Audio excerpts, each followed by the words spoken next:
Hey folks, my name is Andy Sydow. Welcome back to another episode of Middle Class Rockstar. And for those of you watching on YouTube, yes, there will be visuals on this episode. This is the second episode where we've had the interview visualized. So you don't just have to listen, you can watch also. And the monologue isn't. So right now you're just looking at a screen of the logo probably. But in a couple minutes when the interview starts, there will be the visual element as well. If you're a regular listener of the podcast, please reach out and let me know what you think. We've done over 30 episodes just audio, and since the quarantines happened, I've been looking for ways to expand and do different things and adjust, as we all have, and one of them for me is I'm starting to video the podcast. So regular listeners, let me know what you think. I'd appreciate that very much. How's quarantine?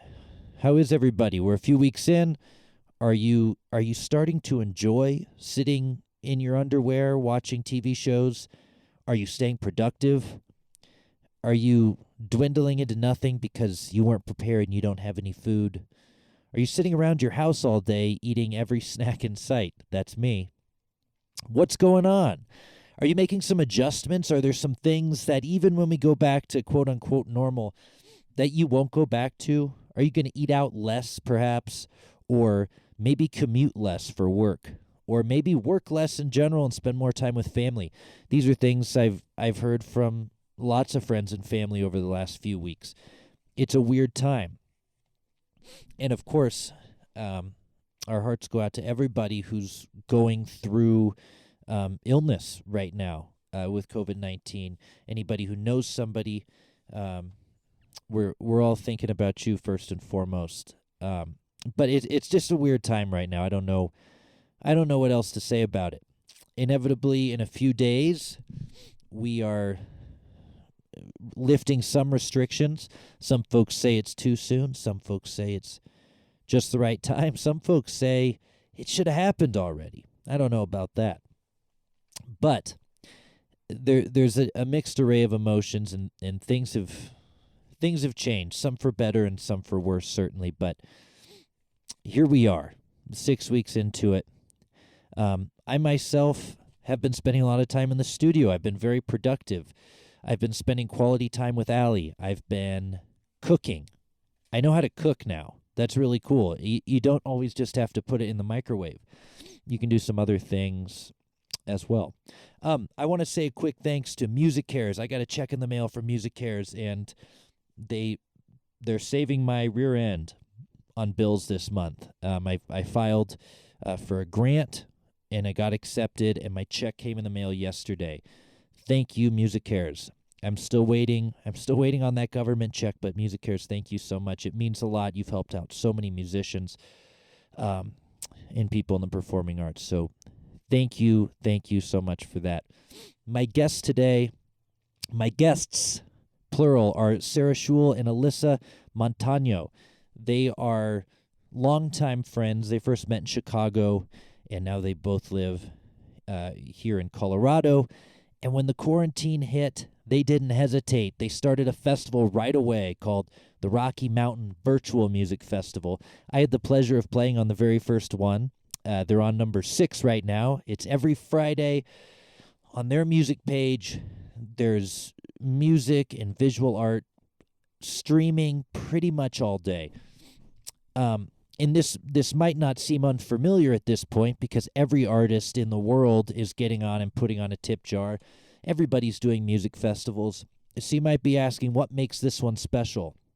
Well, Rocky Mountain Virtual Music Festival took off. They did it right away. They're well organized. The people fronting it, Sarah and Alyssa, are really on top of it, and they're doing great things with no ulterior motive for their community. So it's growing, it's getting bigger, and they have no intention of stopping what they're doing. It's a really cool thing. They're helping out the community, and they're helping out artists. So if you're listening to the episode and you haven't heard of Rocky Mountain Virtual Music Festival, tune in on a Friday. You can tune in at pretty much any time. Artists from established artists to just getting started artists to visual artists, so you can buy artwork it's going on all day, and it's great stuff. It's intimate performances, all from their page. Please go check it out. What else was I going to say? While I think about it, I'm going to thank our sponsors, Narrator Music, who offers simple and affordable licensing on music for sync. For more information, go to www.narratorrf.com. Also, a big thanks to PQ Mastering, who's been here since the beginning, all 34 episodes. They put the finishing touches on this podcast. And for any of your audio or restoration needs, you can go to www.pqmastering.com. I've gotten pretty good at doing that. I've done that a few times. Anyway, back to the Virtual Music Festival. Sarah and Alyssa have done great things with their Virtual Music Festival. And in our conversation, we talk about the mental health of musicians, how the festival got started, how they paired up with Arise Music Festival, and what's been happening since then, and also what they plan to do in the future as some of these restrictions perhaps start to get lifted. What's going to continue to happen within their community. This has been one of my favorite episodes, and I love that we're able to that even though we're far apart, we're able to film it and still see each other's faces. That's a big part of it for me, is getting to hang out. So I love the visual aspect. So without further ado, here's my conversation with Sarah Shuel and Alyssa Montaño of Rocky Mountain Virtual Music Festival.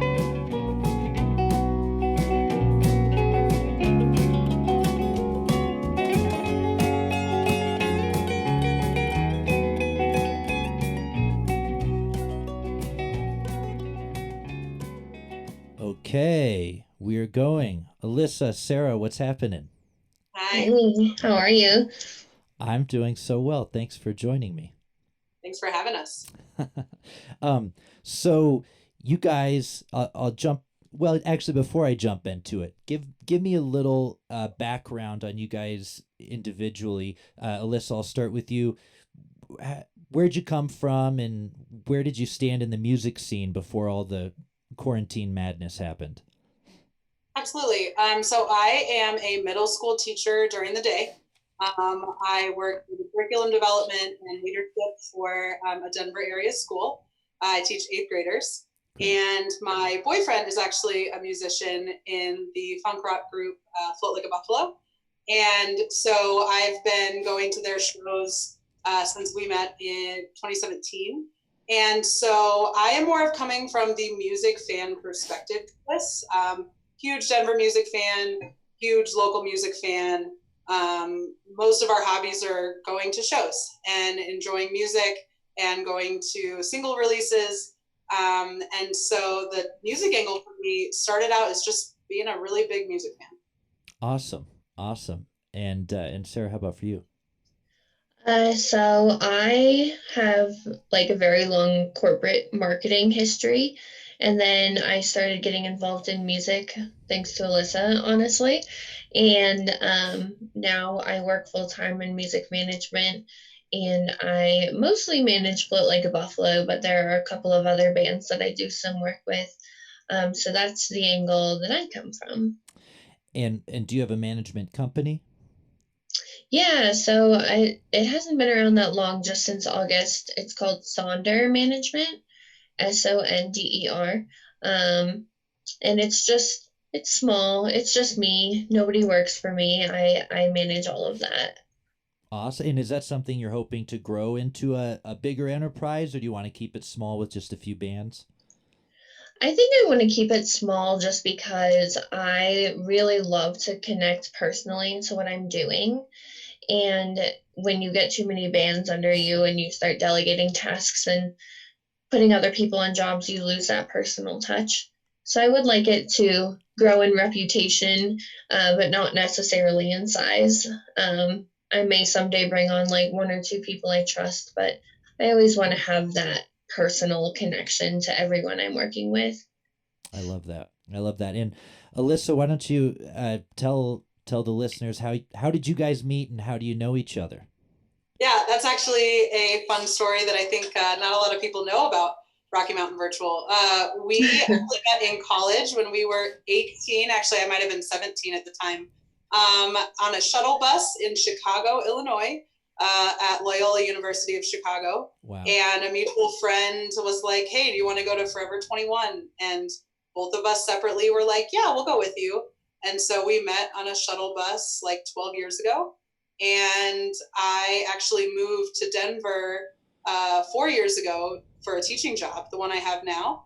And we got reconnected, and I brought her into the wonderful Denver music scene. And that's how that was born. But we've been friends since we were 17, 18 years old.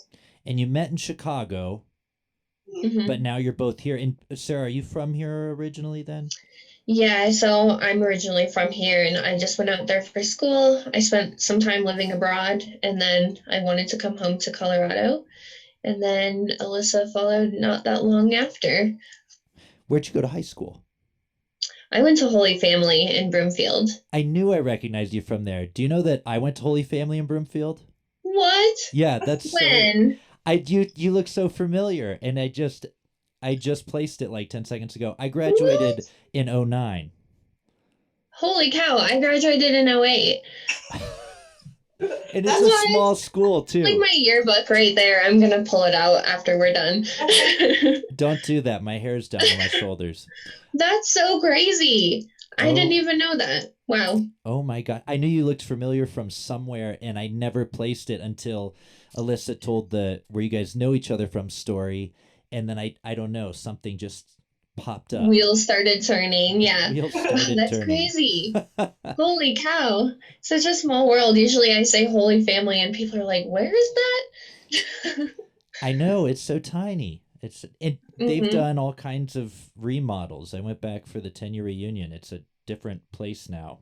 But that's what I've heard. I get the newsletter, the one where they ask you for money. Oh yeah. And yeah. So I see all the cool things they're doing, but I haven't been back there recently. Yeah. well, good to see you again. I'm sure we bumped shoulders in the hallway a bunch of times. Or gym class or something. Who knows? yeah, exactly. Well, so you guys started this thing, Rocky Mountain Virtual Music Festival, when we all had to stay at home and stop performing. And I remember for me, because that's my, between teaching and playing, that's my full-time gig. I remember that first weekend where people were talking about it, and you're like, my gigs aren't going to get canceled. And then the next Friday, like, all your gigs got canceled. And you guys, it just seemed like all of a sudden had something going. And there's been a lot of online things that have gotten started, whether it's individual musicians putting out Venmo tip jars or festivals doing things. But you guys got started immediately, and it caught on immediately. Talk about the festival a little bit. And Alyssa, I'll go to you first, since Sarah and I just shared a bunch of common stuff. How did it get started? And how did it take off right away?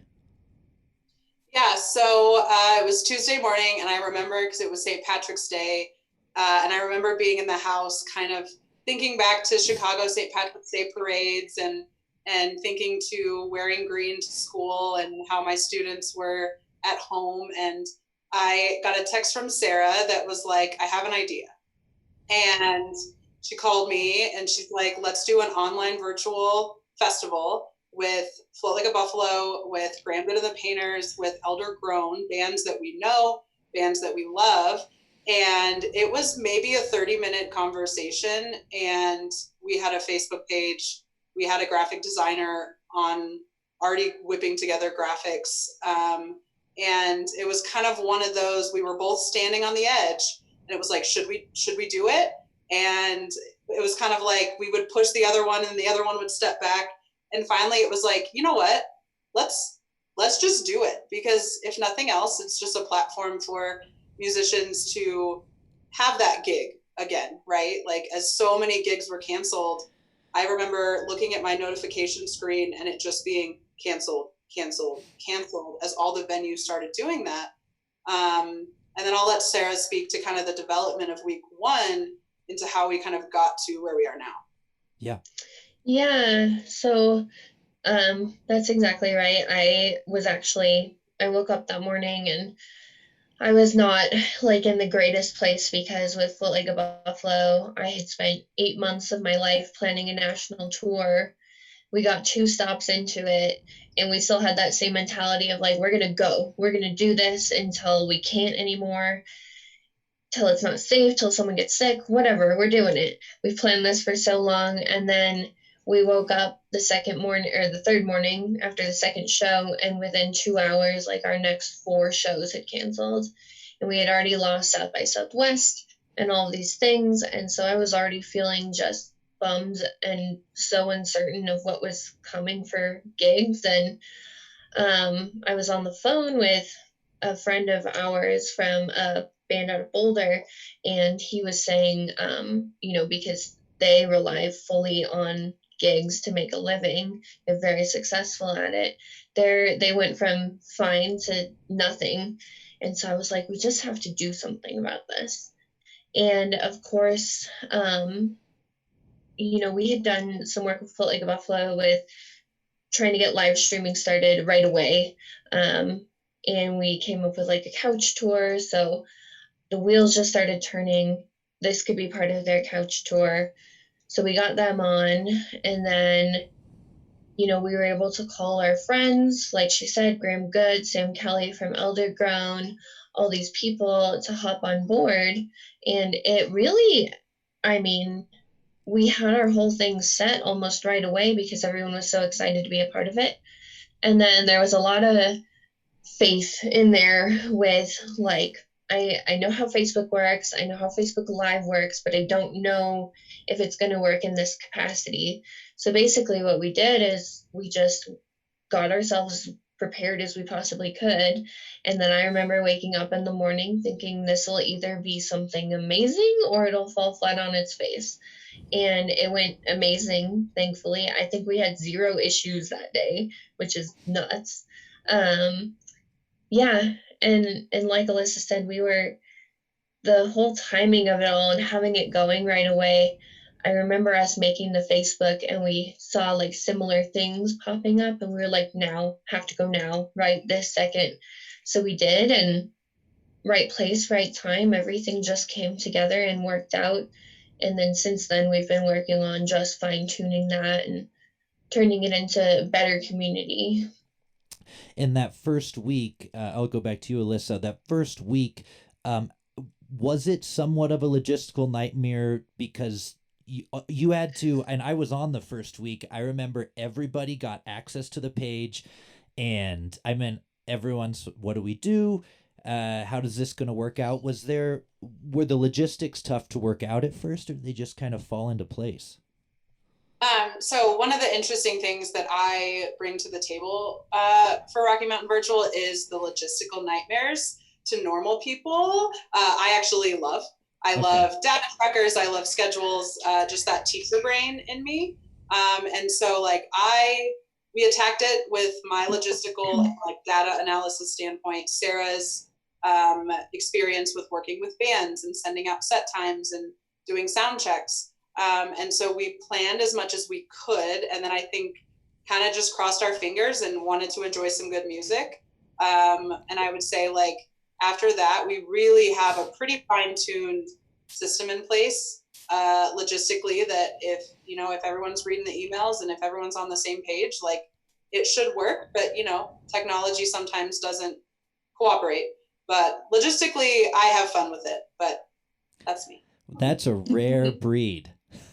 Yeah. 8th grade teachers. Yeah. Right. There you go.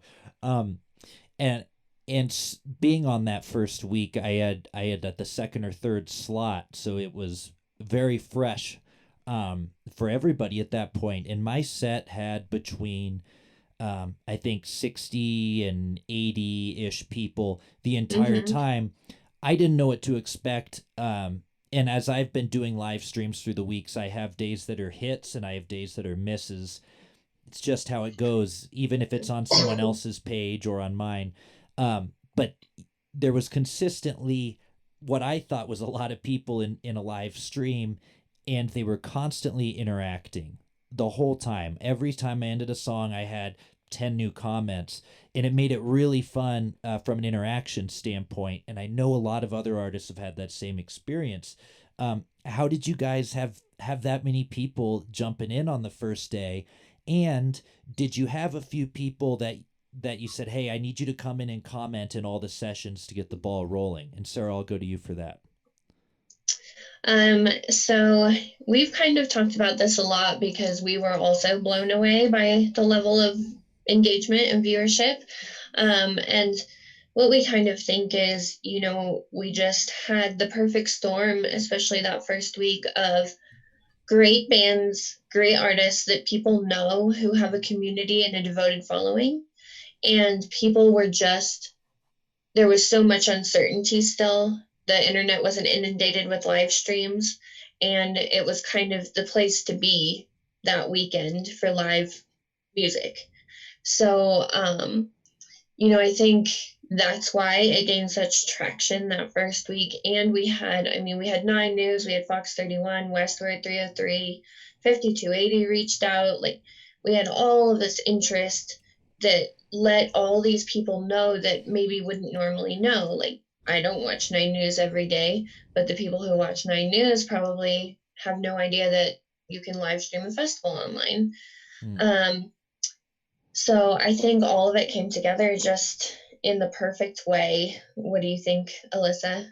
Yeah, I think the same. I think the first week was, oh, this is new. I know there is a NoCo Live from Home show that does a similar thing on a Saturday, and there are local musicians that run it.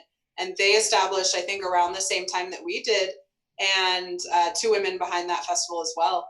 And I don't think that there were really any other festivals at the time that were doing the on the scale that we were.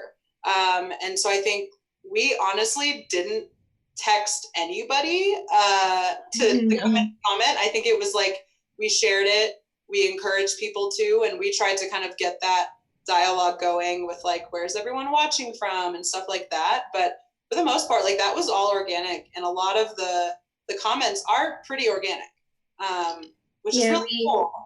We don't really have a ton of time to spend on that anyway. It's such a quick turnover planning a festival every week, and especially that one, we had 3 days to put it together. And so we were doing a million other things and hoping for the best kind of thing. Not, we didn't even have time to think about generating interest on our own side like that.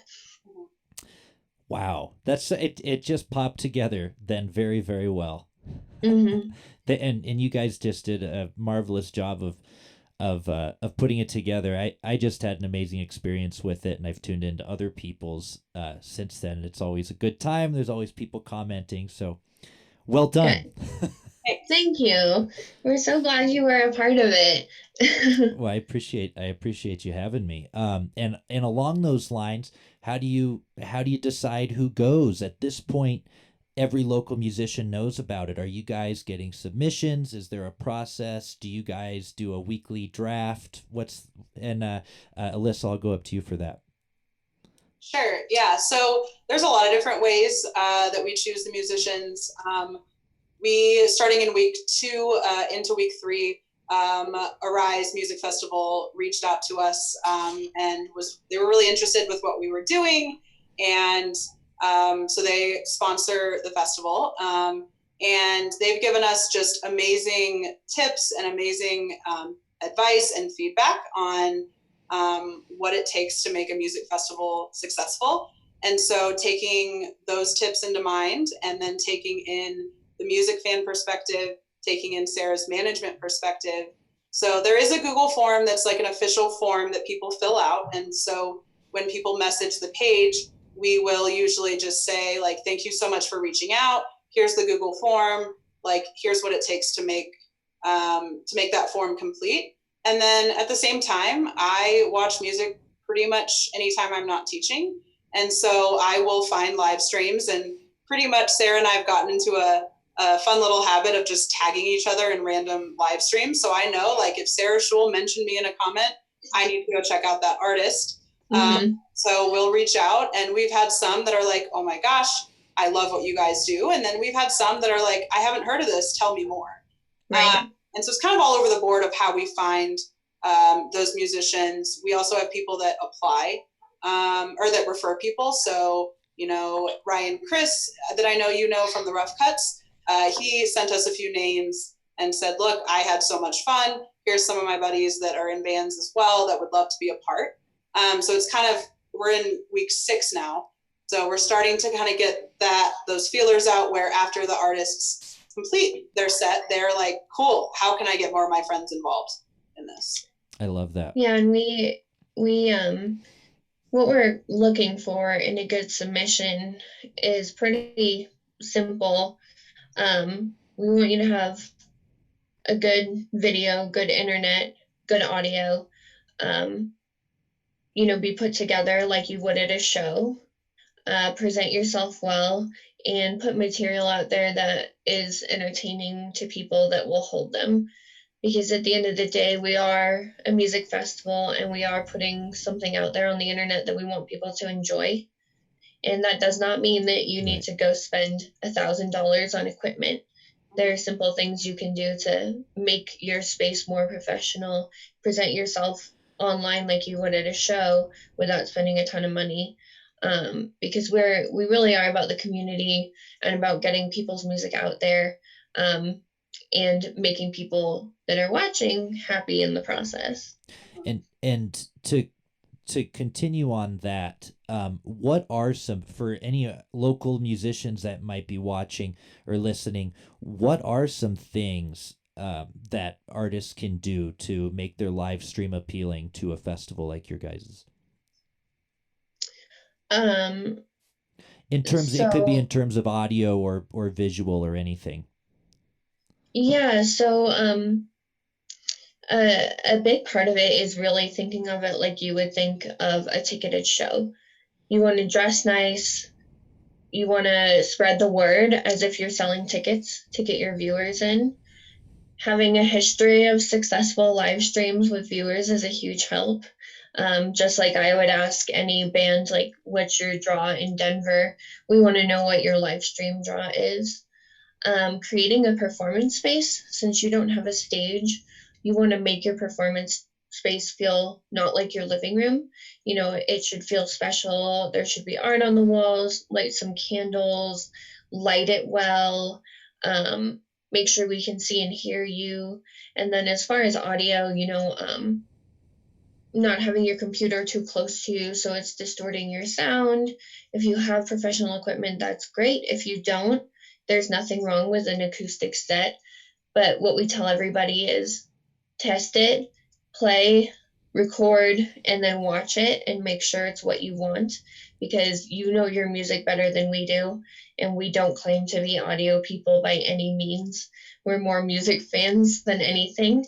Right. So if you listen to it and it's up to your quality standards, then submit it.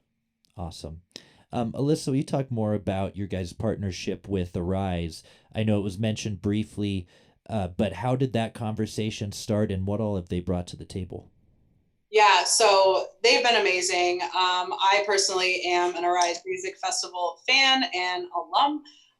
We went last year and it's just one of my favorite weekends. And so I was telling Sarah about when I came back, I mean, she probably heard me say, Arise, you got to go next year. You and Corey have to go next year. And so they actually reached out via social media and wanted to know more about what we were doing. And very quickly, we were in phone conversations with John March, who's the producer of Arise.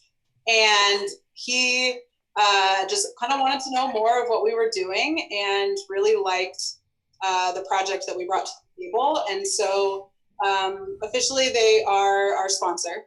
But they also just give us, you know, tips and tricks on producing, because we've transitioned from, in 5 weeks, to music fans and a music manager to festival producers. And so he will, you know, he's recorded demos for us to see what a successful live stream does create. They have one of their managing or marketing manager has worked with high level festivals, has a lot of experience in the festival world. They have professional videographers on staff that are making those really cool videos, the intros and the outros. and then also helping with talent. So Sarah Nimitz from Postmodern Jukebox that was on last week, she was absolutely incredible, and that was a close personal friend of John. And so the owner, Luke Homer of Arise Music Festival, they've been talking about how to help us and how we can help them. And it's just been a really fun partnership that, 5 weeks ago, I would have never guessed that I would be producing a music festival and working with Arise. And I am like music fan geeking out over here, and it's a lot of fun. Like, we've been learning so much, which is just really cool. And I know Sarah probably has similar thoughts. Oh yeah, I mean, they've just been totally instrumental in helping us cut through all of the noise a little bit. Like, I think that we finally are the people that deserve the internet that we have, because we're finally all using it for good, to put music and art out there and to help people and to communicate important information. And so with that, now there's live streaming everywhere all the time. And they've been really instrumental in helping us figure out how we can grab the best talent, how we can shine a light on local music and still cut through that noise and bring it to people who are interested. And yeah, like Alyssa said, Shannon, who does marketing for Arise, we talk to her multiple times a week, and she just has so many ideas, and they share our stuff on their end, and they just bring so much visibility, so much experience, and so many resources that we just don't have to the table. Well, you guys have really done something, and it's affected a lot of people. You guys have really taken a kind of a crappy situation, right, in general, what's going on, and created something positive for a whole lot of different people, and for a festival to jump on like that, and you have every artist in town wanting to get on it, and out of town now too. It's a really cool thing. I want to talk a little bit about the future of it, because as you guys know, some of the restrictions are being lifted, I think starting on April 27th, which is just a few days away, and it'll just be a couple days after this airs. So inevitably some things will start to change, and we don't know if that means normal or normal in 6 months or whatever. And Alyssa, I'll jump back up to you. What are your guys' plans in the coming weeks? I don't think musicians are going back to work yet, but what's coming up next?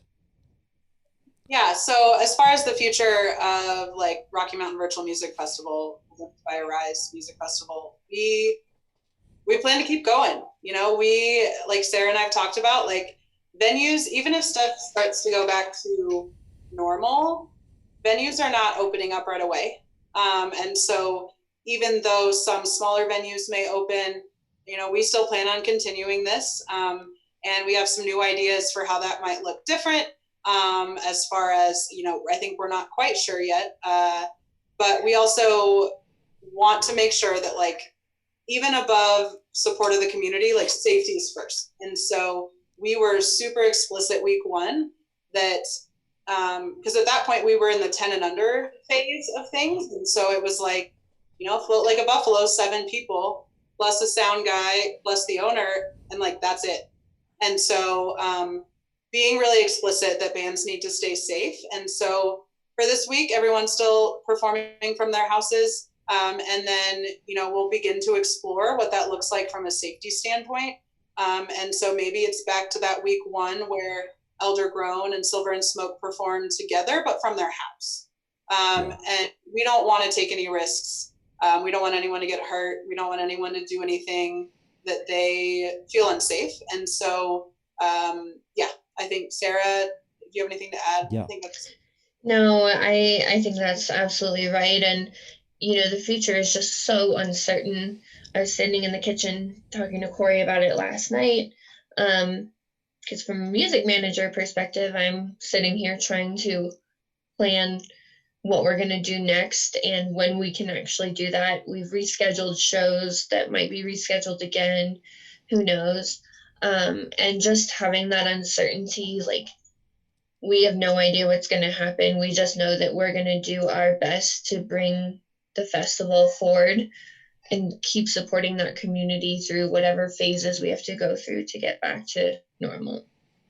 Yeah, absolutely. And I don't want to start any rumors here, but is there a chance at some point in the future, 2021 or something, that you guys might turn into a not virtual music festival at some point?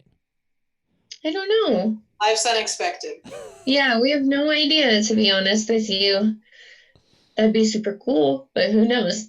And I would love to get everybody together, because it's so funny that, since everything happened, I've seen Luke, who is a member of Float Like a Buffalo, and then no other musicians that have been on our roster. Like, you and I have never met in person. Sarah Nimitz and I have never met in person. John from Arise, Shannon from Arise, Luke from Arise. Like, we have never shaken hands. And so I think I would love to do, just like a little get together of like, hey, in person, here's who we are. But I think the future is so unexpected that who knows? I mean, we created a music festival in 3 days, so you never know. We can't believe we're even here right now. So who knows where we'll be in another 6 weeks, right? Absolutely. Absolutely. Well, is there anything else, and I'll start with you, Sarah, is anything else you guys want to add about anything? I would just say that we couldn't have done any of this without the musicians, artists, and the people attending the festival.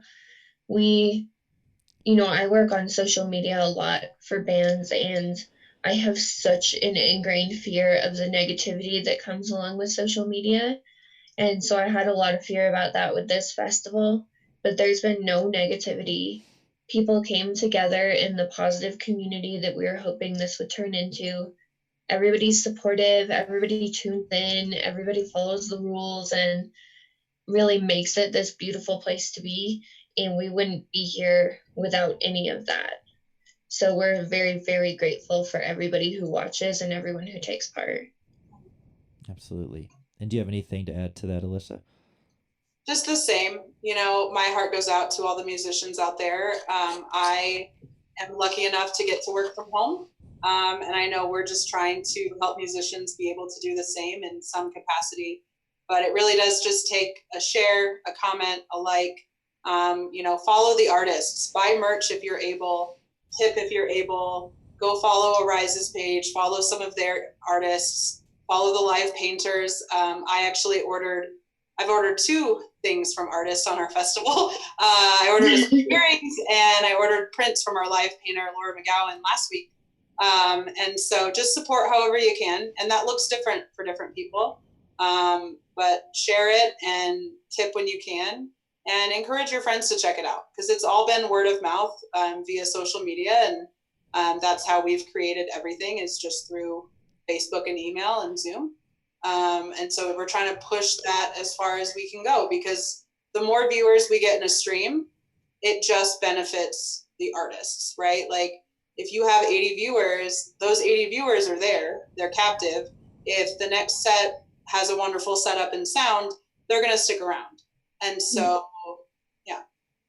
Also, I know that there's like a lot of pressure out there on musicians to do this kind of thing and to be putting out content and to, be on festivals and still be productive. But at the end of the day, we're in the middle of a pandemic. It's hard to deal with. People deal with it differently. Mental health is a real thing. And any musician who's out there who isn't producing, who thinks, oh, I can't do this right now, that's also okay. And we're still a community for you. If you want to dip your toes in or need someone to talk to or anything like that, however you're dealing is 100% fine. And we're still here for you. I think it's really great that you brought that up. I know everybody's in a different space mentally. Some people have been incredibly productive and are loving it, in term not the pandemic, but the hanging out in their studio every day, and some people are getting stir crazy, and there's all kinds of things in between. So that's a really good point to bring up. And then Alyssa, you brought up something that I meant to ask about and realized I forgot. There's also the visual artist aspect of the festival, and I know between the musical acts, there's also a visual artist. How does that work for our listeners on the internet? How do you do a visual art show on Facebook Live? Yeah, so the first few weeks we started out with what we are calling a visual spotlight. And so we just get to go stalk Denver artist pages and screenshot things to each other. And we basically reach out and say, hey, we just want to feature you. If you want to be featured, send us an email with your bio and give us permission to share your work and share your favorite images. And so we link in a Venmo for them as well. And we link in like their website so you can purchase from them. And we've started to transition to the live painting, which we're both really excited about. Yeah. And I think it's an aspect that we want to continue growing. And so, yeah, the spotlight's just a post, but the live painters, it's almost just like a musical set where they have a sound check and a visual check, and we live stream them at their time, and they actually are playing either all Colorado music or the Rocky Mountain Virtual Spotify playlist in the background, which we link for people to still kind of get another look at people's music. And then we're hoping to expand into some additional forms of entertainment, like possibly yoga classes or just like Q&As with artists, and potentially like the movement art, like the hula hoops and the gloving and stuff like that. Awesome. Oh, sorry, go ahead. Were you going to say something, Sarah? Yeah, so just in addition to that, if there's an artist out there, because there's so many, if you're interested in applying, you can also apply on that same form as a visual artist, whether you want to live paint, movement, art, whatever it is, there's a place for you on that form as well. Great. And this episode will air, we're talking on the 21st of April, and the episode will air on the 23rd, this Thursday, in just a couple days. And in the show links, I'll include a link to that Spotify playlist where you can check out the artists that have played the festival or are about to play the festival, and also a link to the submission process for any artists or musicians who are interested. And anything else too, I definitely want to link up Sonder Management page, and whatever you guys have, send it to me and I'll make sure to put it in the show links. Cool. But awesome. Yeah, thank you guys so much, and please let me know anything I can do to help out, whether it's through the podcast or anything. It's a great thing that you guys have done for the community, and so from all the Denver musicians or Colorado musicians and abroad, thank you guys so much for what you've done with the festival, and thanks for coming on the show. You're welcome. Thank you. We appreciate you guys too. And I think like I'll speak for us, Sarah. Like we would love to come back and talk some more on some new developments as that happens, and we'd love to bring a couple of our Rise friends, and we could do a family Brady Bunch Zoom. So you can see how we're all virtually working on this without even being in person. I think that would be great. Thank you guys so much. And I'm looking forward to chatting with you both soon. Awesome. Yay, same. Thank you.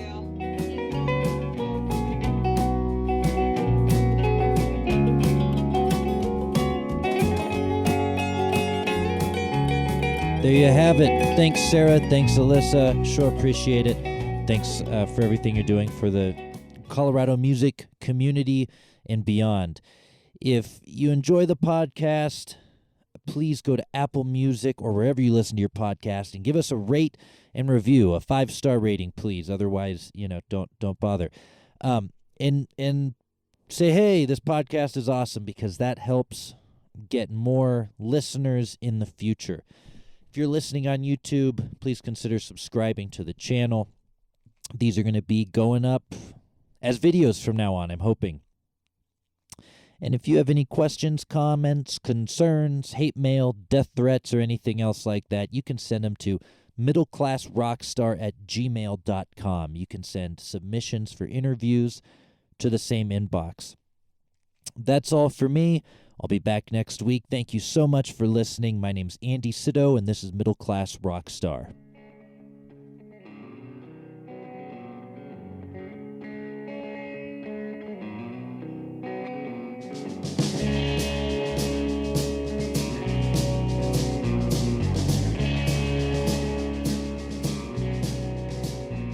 I was a young man at a car.